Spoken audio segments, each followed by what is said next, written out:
안녕하세요. 전기기능사 필기시험. 혼자서 정말 열심히 공부하고 계시죠?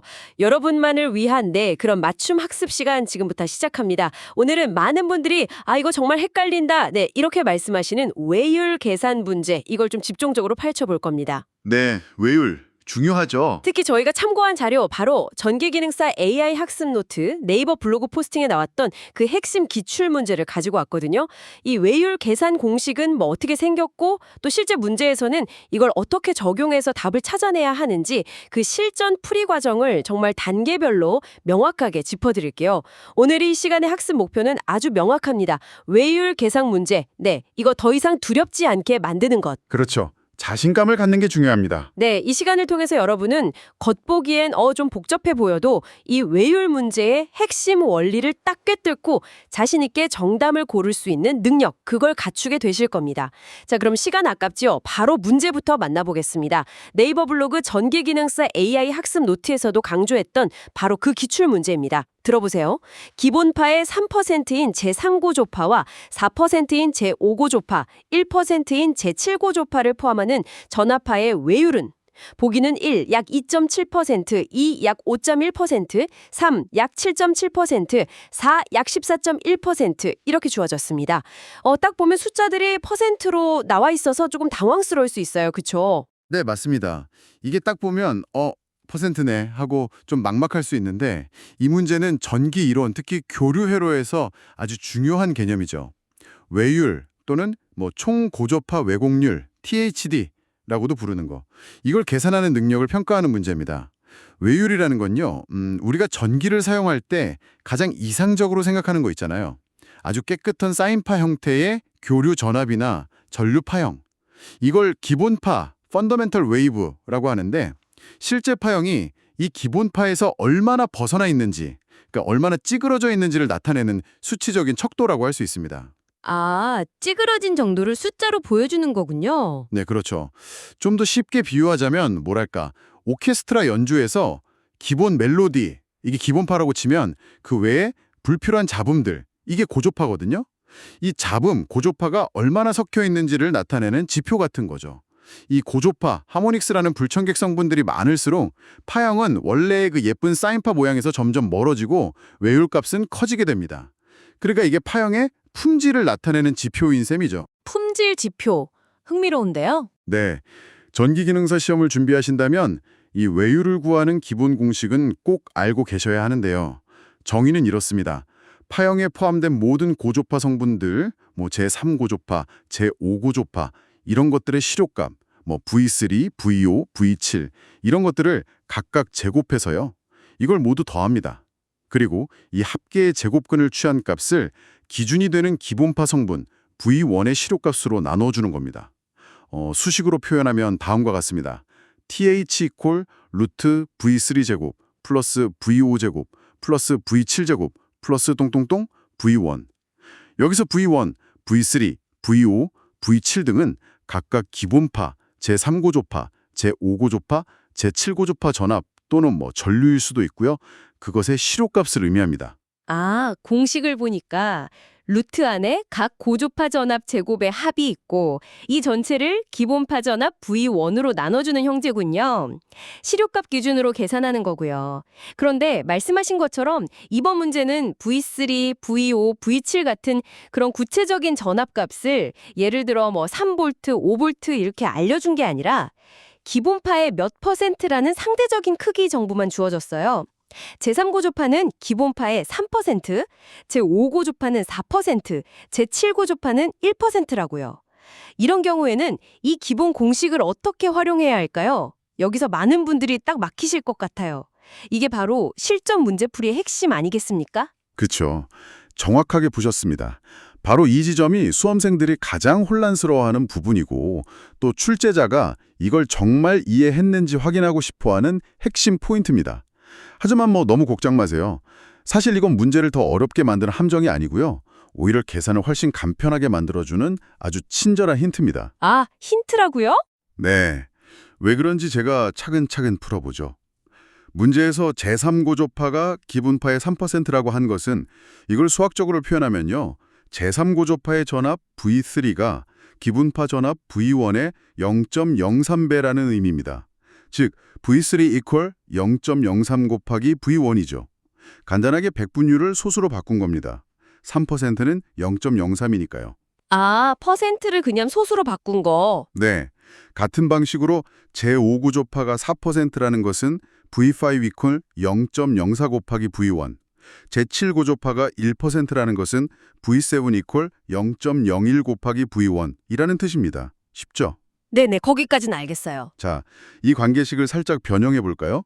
양변을 V1으로 나누면 각각 V3 V1 equal 0.03, V5 V1 equal 0.04, V7 V1 equal 0.01이 됩니다.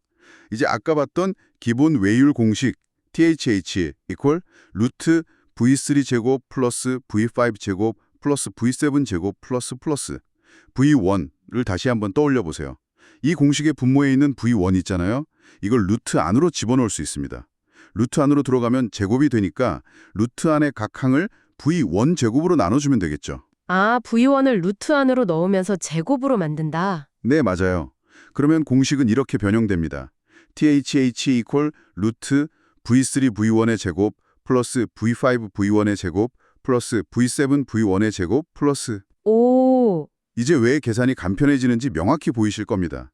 문제에서 주어진 백분율 값을 소수로 바꾼 값들, 즉 0.03, 0.04, 0.01 이게 바로 이 변형된 공식에 필요한 V3 V1, V5 V1, V7 V1 값 그 자체입니다. 아, 진짜 그러네요. V3, V1이 그냥 0.03이 되는 거군요. 네, 따라서 우리는 기본파 전압 V1의 실제 값이 얼마인지 또 각 고조파 전압 V3, V5, V7의 실제 값이 얼마인지 전혀 몰라도 됩니다. 주어진 비율 정보만 가지고 외율을 직접 계산할 수 있게 되는 겁니다.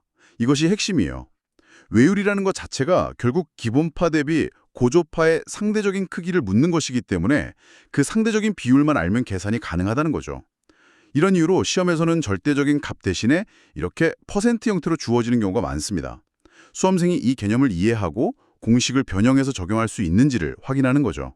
아하, 그렇군요. 와, 공식을 이렇게 변형해서 생각하니까 문제가 확 풀리는 느낌인데요.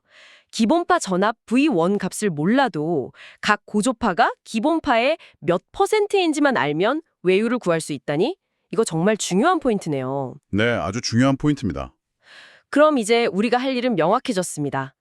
주어진 비율 값들, 그러니까 0.03, 0.04, 0.01 이걸 저 변형된 공식에 대입해서 계산만 하면 되는 거죠? 네, 맞습니다. 자, 그럼 같이 계산을 시작해 볼까요? 공식은 TH는 루트 0.03제곱 플러스 0.04제곱 플러스 0.01제곱입니다. 먼저 괄호 안에 제곱 계산부터 해야겠죠? 0.03의 제곱은 얼마인가요? 0.03 곱하기 0.03이니까 0.0009입니다. 소수점 아래 자릿수 계산 주의하셔야 하고요. 네, 0.0009. 그럼 다음 0.04의 제곱은요? 0.04 곱하기 0.04는 0.0016이 됩니다. 좋습니다. 마지막으로 0.01의 제곱은 0.01 곱하기 0.01이니까 0.0001이고요. 맞죠? 정확합니다. 이제 제곱한 값들을 모두 더할 차례입니다. 네, 세 값을 더해보면 0.0009 더하기 0.0016 더하기 0.001이니까 계산하면 0.0026이 나오네요. 맞습니다. 이제 정말 최종 단계만 남았습니다. 이 합계값 0.0026의 제곱근, 즉 루트를 씌워주면 외율 TH 값이 됩니다. 시험장에서는 계산기 사용할 수 있으니까요.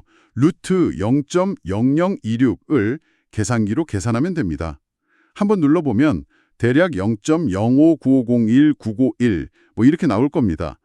보통 소수점 아래 넷째 자리나 다섯째 자리에서 반올림하면 충분합니다. 약 0.0510 정도로 볼 수 있겠네요. 자, 드디어 외율값을 구했습니다. 0.0510. 그런데 여기서 멈추면 안 되죠. 그쵸? 네, 보기를 봐야죠. 문제의 보기들은 모두 백분율 %로 표시되어 있으니까요. 우리가 구한 소수 형태의 외율 값을 보기와 비교하려면 백분율로 변환해야 합니다. 소수를 백분율로 바꾸는 건 간단하죠. 그냥 100을 곱해주면 됩니다. 맞습니다. 0.0510 곱하기 100 하면 5.10%입니다. 자, 이제 문제의 보기들을 다시 한번 볼까요? 1. 약 2.7%, 2. 약 5.1%, 3. 약 7.7%, 4. 약 14.1%. 우리가 계산한 5.10%와 정확히 일치하는 보기는 2번, 약 5.1%입니다. 와, 저희가 참고한 전기기능사 AI 학습 노트 블로그 포스팅에서도 정답이 2번이라고 명시되어 있었으니 우리의 계산 과정과 결과가 정확했다는 것을 다시 한번 확인할 수 있습니다. 아주 깔끔하게 답이 나왔네요. 네, 잘 푸셨습니다. 여기서 여러분이 꼭 기억하셔야 할 실전 팁은 바로 이것입니다. 외율 공식을 정확히 아는 것도 물론 중요하지만 문제가 어떤 형태로 주어지는지, 그러니까 절대값인지 퍼센트인지 이걸 파악하고 그에 맞게 공식을 적용하는 순발력이 필요하다는 것.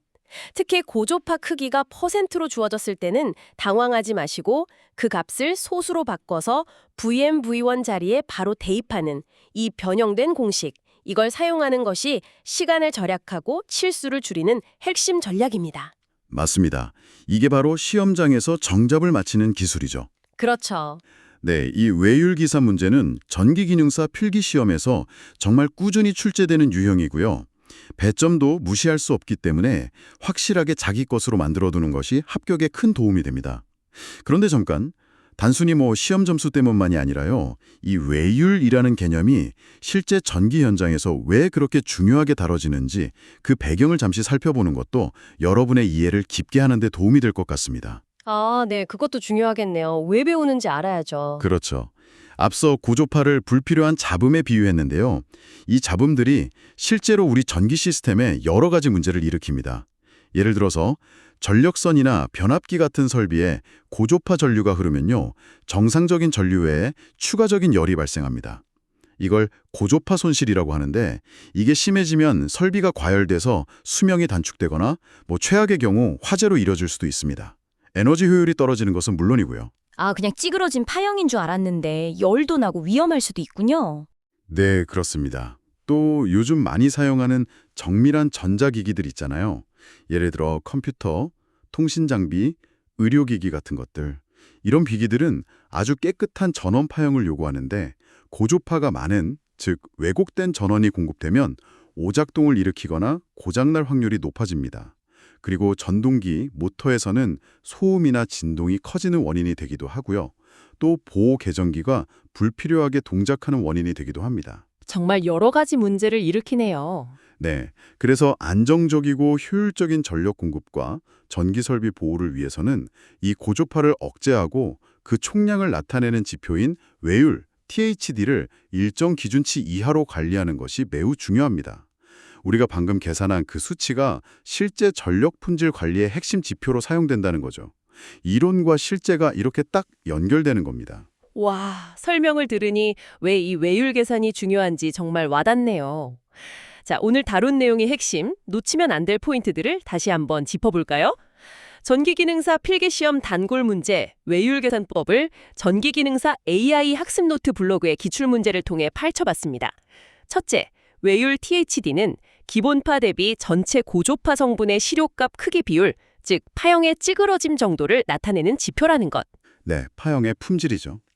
둘째, 기본 계산 공식은 THD는 루트 V3제곱 플러스 V5제곱 플러스 V1이지만 문제에서 고조파 성분이 기본파의 %로 주어질 때는 어떻게 하라고요?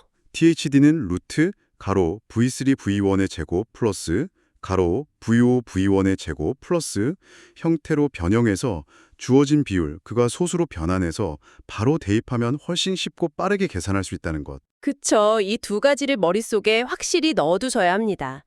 이것이 여러분께 어떤 의미를 가질까요? 바로 이겁니다. 이제 전기기능사 필기시험장에서 외율 계산 문제를 딱 마주쳤을 때, 아, 이거 하면서 당황하지 않고 오늘 배운 내용을 떠올리면서 차분하게 공식을 적용하고 계산해서 자신 있게 정답을 찾아낼 수 있다는 뜻입니다. 한 문제 확실하게 맞힐 수 있게 된 거죠. 네, 결국 이 외울이라는 것은 파형의 순수도를 나타내는 지표이고 그 계산법, 특히 퍼센트로 주어진 조건을 활용하는 방법을 익히는 것이 중요합니다. 핵심은 루트 V3 V1 제곱 플러스 V5 V1 제곱 플러스 이 공식을 자유자재로 활용할 수 있도록 연습하는 것입니다. 이 공식만 잘 기억하고 적용하면 관련 문제는 확실히 잡을 수 있습니다. 네, 맞습니다. 이렇게 문제 하나하나를 정복해 나가는 과정이 쌓여서 합격이라는 목표에 도달하게 됩니다. 혼자 공부하시다 보면 좀 막막하고 힘들 때도 분명히 있겠지만 오늘처럼 하나씩 해결해 나간다는 마음으로 꾸준히 정진하시길 바랍니다. 절대 포기하지 마세요. 맞습니다. 응원합니다. 마지막으로 오늘 학습한 내용을 바탕으로 여러분이 스스로 좀 더 깊이 생각해 볼 만한 질문을 하나 던져드리고 싶습니다. 질문이요? 네, 오늘 우리가 다룬 문제에서는 제3고조파, 제5고조파, 제7고조파 이렇게 모두 홀수차 고조파만 주었습니다. 그렇죠? 네, 357 다 홀수네요. 그런데 실제 대부분의 전력 시스템, 특히 삼상 교류 시스템에서는요, 제2, 제4, 제6 고조파와 같은 짝수차 고조파는 그 크기가 매우 작거나 거의 나타나지 않아서 상대적으로 덜 중요하게 취급되는 경우가 많습니다. 왜 그럴까요? 어떤 종류의 전기 부하, 그러니까 전기 기기들이 주로 홀수차 고조파를 발생시키고 또 대칭적인 시스템에서는 왜 짝수차 고조파가 잘 나타나지 않는 경향이 있을까요? 이 질문에 대한 답을 한번 찾아보시는 것은 고조파 발생 원리와 전력 시스템의 특성에 대한 이해를 한층 더 높여줄 아주 좋은 탐구 과정이 될 겁니다. 정말 흥미로운 질문인데요. 왜 홀수차 고조파가 주로 문제가 되고 짝수차는 상대적으로 덜할까? 네, 여러분도 이 질문에 대한 답을 한번 고민해 보시면서 오늘 배운 외율 계산법과 그 의미를 다시 한번 다져보시는 것도 아주 좋은 복습 방법이 될 것 같습니다. 여러분의 성공적인 수험 생활을 진심으로 응원합니다. 오늘 전기기능사 외율 문제 심층 분석은 여기서 마무리하겠습니다. 다음 시간에 또 여러분의 합격에 도움이 될 알찬 내용으로 찾아뵙겠습니다. 네, 수고하셨습니다.